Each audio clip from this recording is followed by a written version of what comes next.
Good Thursday, everyone, and welcome to this edition of Conversations Daily News. I'm your host, Cyrus Webb. Glad you all could join us once again. Just a note before we get into today's program. I know a lot has happened in the last 24 hours, but look, we're going to get through this. Here on this broadcast, we're going to bring you the facts as we know them at this hour, and we'll do our part to be able to make sure that you're informed, and you need to do your part to make sure that you're keeping yourself safe. We, of course, have your news headlines coming up. We have the Truth of the Day with Mary Ellen Ciganovich, and today, in an entertainment spotlight, we have some news you can use from Dr. Ian Smith on how to protect yourself from the cold and flu season, as well as through this pandemic. Let's not forget the pandemic is still going on. Enjoy today's broadcast. For Conversations Daily News, I'm Cyrus Webb with your Thursday headlines, and we begin with this developing story. Capitol complex secure after violent occupation on Wednesday. Officials secured the U.S. Capitol Wednesday night after heavily armed police moved to end a nearly 4-hour violent occupation by supporters of President Donald Trump. An announcement saying the Capitol is secure rang out Wednesday evening inside a secure location for officials of the House.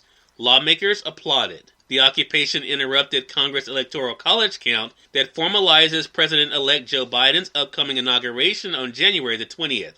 Lawmakers were evacuated to secure locations around the Capitol complex in Washington, D.C. after thousands of Trump supporters breached the building and skirmished with police officers. Lawmakers signaled that they would resume their constitutionally mandated count as soon as they thought it was safe to do so. Angry supporters of President Donald Trump stormed the U.S. Capitol in a chaotic protest aimed at thwarting a peaceful transfer of power, forcing lawmakers to be rushed from the building and interrupting challenges to Joe Biden's Electoral College victory. Trump issued a restrained call for peace, but did not call on his supporters at the time to leave. Later, he did tell them in a video that lasted a little over a minute that they had to be peaceful and to go home. In a related story, Biden calls a mob to pull back, urging restoring decency. President-elect Joe Biden called Wednesday for the restoration of simple decency as a mob incited by his predecessor stormed the U.S. Capitol and delayed Congress from certifying the results of November's election. Biden had planned to deliver a speech focused on how to revive the economy and provide financial relief for small business owners reeling from the coronavirus pandemic in remarks from a theater stage in his native Delaware. But shortly before he was about to begin speaking, demonstrators broke into the Capitol building, reaching as far as the House floor. I call on this mob to pull back and allow democracy to go forward, the president-elect said in his statement. In an address that took less than 10 minutes and was televised against a split screen of the still occupied Capitol building at the time, Biden attempted to project calm and to say that a deeply divided country can still come together while also expressing outrage. In more national news, Warnock and Ossoff win in Georgia, handing Democrat Senate control.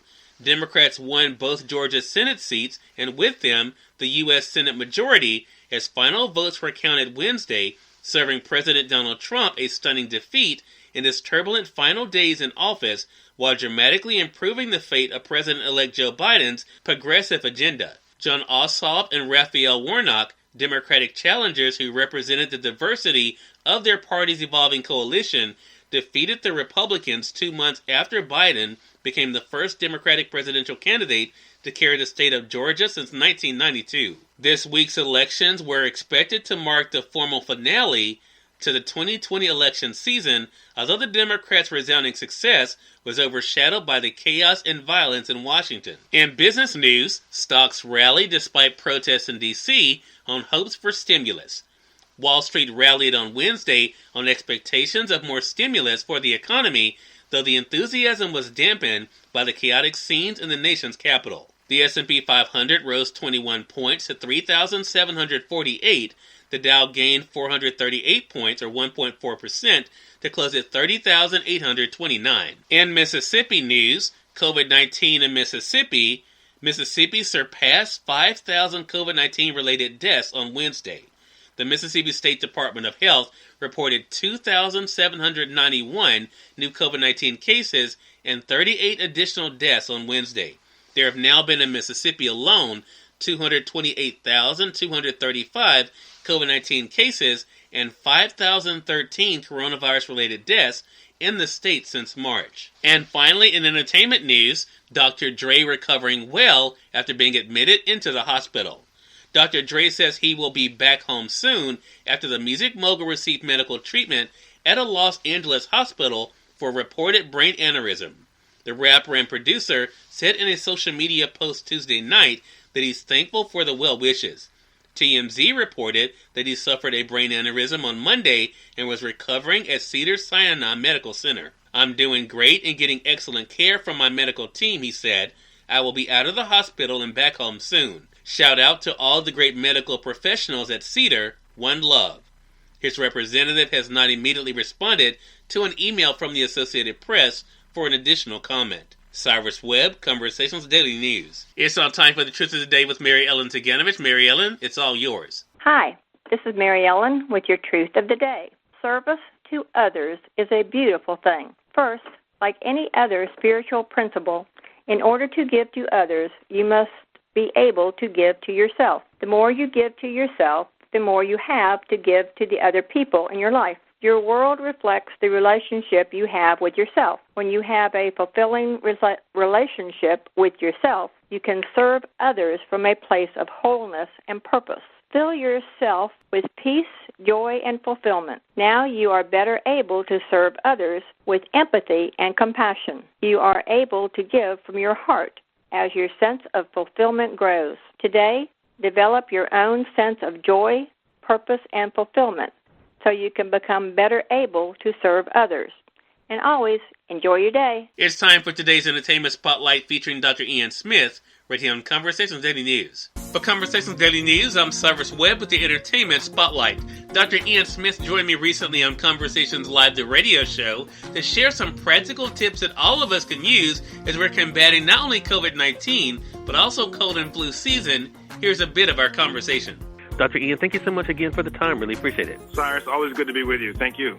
So before we get into what we can do to be able to show our support of doctors, I want to talk about personal responsibility for a moment, Dr. Ian, because one of the things you've done through your books for sure, like Shred, has been able to show us how we can take care of ourselves. So what are some of the best preventative measures that we can take at home to stay healthy during this time? Well, Cyrus, this is a really critical time for the entire country. We see cases surging in the pandemic, and now we're in cold and flu season. So it's important that people practice very simple preventative measures that we've been talking about for a long time. For example, if you're coughing and sneezing, do it into a tissue.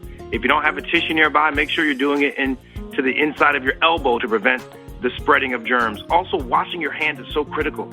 Warm water and soap, 20 seconds is critical. If you don't have a warm water and soap, use hand sanitizer.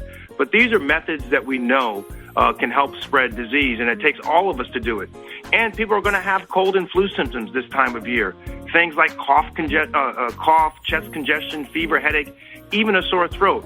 And we know that there is no cure, Cyrus, for the common cold or the flu. But we also know that there is a way to get symptomatic relief.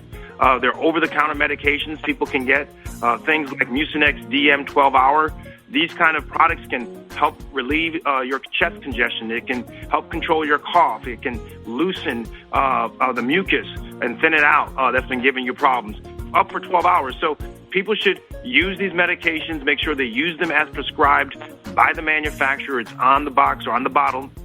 And also, if symptoms do persist, always check with your healthcare professional to make sure that nothing else needs to be done. But these are important things for us, particularly as we are struggling with the pandemic and the surge in cases. Cyrus Webb, Conversations Daily News. We thank you all for tuning in to this edition of Conversations Daily News. We'll have you guys on tomorrow to wrap up this week. Until then, I'm your host, Cyrus Webb, saying as always, enjoy your day, enjoy your life, enjoy your world. Thank you all for choosing Conversations Daily News today. Let's make it a great one.